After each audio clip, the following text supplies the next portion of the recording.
My student made a super creepy comment about my personal life that he shouldn't have known anything about, and my husband thinks I'm just being paranoid. I, 30F, am a high school English teacher and have been for a few years. In that time, as a woman, I've been used to teenage boys behaving awkwardly around me sometimes, and pheromones are part of the deal. There have been occasional comments, but generally in the vein of Miss, so-and-so has a crush on you, or Miss, would you be so-and-so's Valentine? It's all in good humor, in front of the whole class or a large group, and is well-meaning. My school throws a January ball for seniors, 16 to 18 years old, which is basically an opportunity to celebrate the start of another calendar year. As it's after hours, not every teacher has to attend, and this year I was asked to chaperone. There is no alcohol permitted, but obviously some of them sneak in stuff and so on. During this month's ball, 2 students were huddled at a table in the corner of the hall, not dancing, just keeping to themselves. I know them well as problematic students who have difficulties socially, but also perform pretty poorly academically, so they don't fit in with the popular crowd of the nerdy lot. We have some of these every year: poor hygiene, greasy hair, long fingernails, that sort of thing. Immediately I could tell they had been drinking, from the way they spoke and smelled, and asked them to hand over any alcohol they had. One of the boys, call him Stuart, started protesting. He said the following, and I'm 100% sure this is what he actually said. "Come on, miss. Don't pretend you won't open that bottle of Bailey's when you get home, feet up in your dressing gown, watching the new TV. Give us a break." Now, as soon as he said this, I felt my heart drop into my stomach and got cold all over. I had just bought a bottle of Bailey's Irish Cream for myself the weekend before the dance. I'm in the habit, on nights where I don't have much marking or planning and want to treat myself, of having a bath and watching a movie or series in my dressing gown. My husband bought a new television over Christmas. I asked him how he knew those things, and he feigned ignorance, basically saying it was a lucky guess. I was so shaken that I left them, and a while later they both left. But that night I could barely sleep, and my paranoia kept growing. I simply cannot believe that he could have guessed all 3 of those things. One maybe, but no way all 3.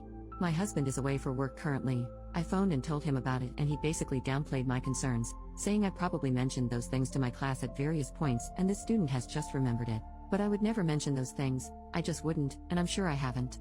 I've become more skittish at home when I hear noises.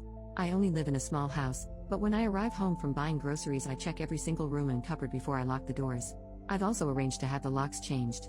When cars stop outside the house I turn all the lights off and peek at them through the blinds. I'm having trouble sleeping. In class, this student is quiet and the same as ever, not completing homework assignments, distracted in class. My husband is growing increasingly exasperated and worried more for my mental health and the possibility this student could somehow know details of my personal life. I mentioned it to my supervisor as well, and she also basically reasoned that I had either misheard what he said, it was a coincidence, or a combination of the two. What's the play here? I'm seriously freaked out and don't know how to even begin putting this to rest. Update, in the same post, I wasn't expecting this post to receive so much attention. I'm really grateful to so many people who validated my concerns and helped me develop a plan of action. I got home a little while ago and am going out shortly with a friend to try rule out Bluetooth and Wi-Fi devices with my neighbors.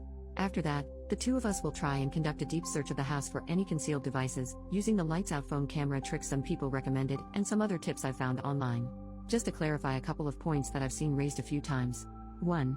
Dressing gown is a really common term here in England for what Americans might call a robe. It's absolutely common parlance. Here most people I know would associate a robe with something a wizard might wear. 2. In terms of it being a lucky guess, if he had just said relax with a glass of wine I might have assumed so. But the dressing gown comment plus the Bailey's comment when I had just bought a bottle, and the explicit mention of a new television which I am 100% certain I did not misinterpret. These things make it so much harder to write off as a coincidence. 3.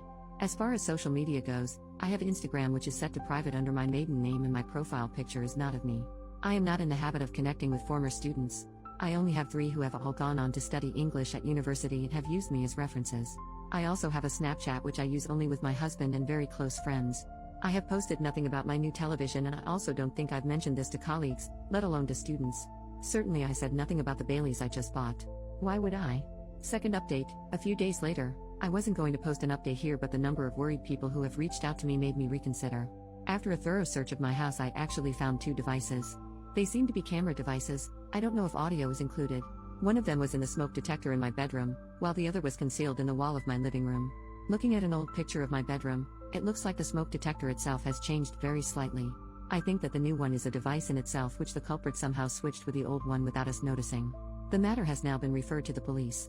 If it wasn't for so many of you taking me seriously and giving me practical advice, I wouldn't have had the courage to check, especially given my husband downplaying the concerns.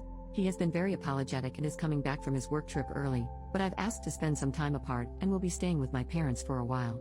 I'm glad I raised the issue with the head at my school and a couple of others, as there's a paper trail. Another suggestion from the thread. Needless to say, I'm completely shaken to my core and I have the most revolting feeling of my privacy being invaded. I have no idea how many people have been involved in this, but phones have been taken from students and we should have more answers soon.